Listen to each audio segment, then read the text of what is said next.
Magandang buhay mga bata! Halina, samahan niyo ako na pag-aralan ang ating bagong aralin.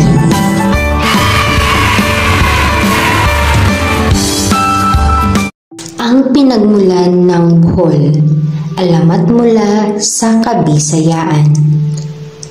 Noong unang panahon, ang mga tao ay naninirahan sa ulap kung saan ang kaisa-isang anak na babae ng dato ay nagkasakit. Nagdulot ito ng bagabag sa dato at hindi mapakali kung kaya't ipinatawag niya agad-agad sa tanod ang manggagamot. Nang dumating ang matandang manggagamot sa tahanan ng dato, winika ng dato na maaari nitong gawin ng lahat na makapagpapagaling sa kaniyang anak. Sinuring mabuti ng matandang manggagamot ang nag-iisang anak ng dato at kinausap ang dato sa labas ng tirahan nito. Matapos nito ay ipinatawag ng dato ang kanyang nasasakupan sa isang pagpupulong. Makinig kayong lahat sa akin. Para sa mga kalalakihang nasasakupan ng aking barangay, may sakit ang aking anak na babae. At hinihingi ko ang inyong tulong upang maibalik ang mabuting kalusugan ng aking anak. Kinakailangan niyong ang tagubilin ng manggagamot. Ipinag-utos ng manggagamot na dalhin ang anak ng dato sa malaking puno ng balide at ipinahukay ang mga lupang nakapaligid sa ugat nito. Agad na sinunod ito ng mga kalalakihan, tanda ng kanilang pagmamahal sa kanilang dato.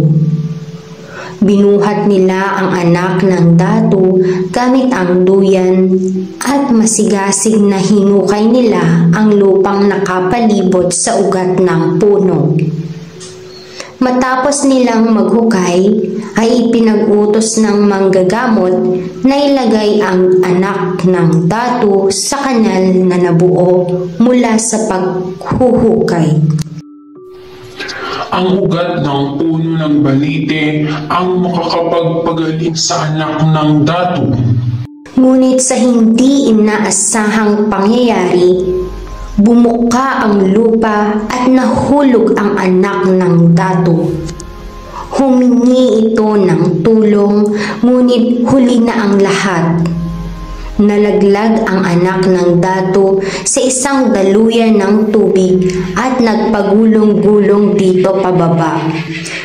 Nakita ng dalawang bibe ang pagkahulog ng anak ng dato at agad tinulungan. Namahinga ang dalaga sa likod ng mga ito at nangangailangan ng tulong upang gumaling kung kaya't nagkaroon ng pagpupulong. Ipinag-utos ng pagong sa palaka na kumuha ng dumi mula sa puno, ngunit hindi nito kinaya. Sumunod na inutusan naman ang daga, ngunit nabigo rin ito. May isang nagnais na sumubok.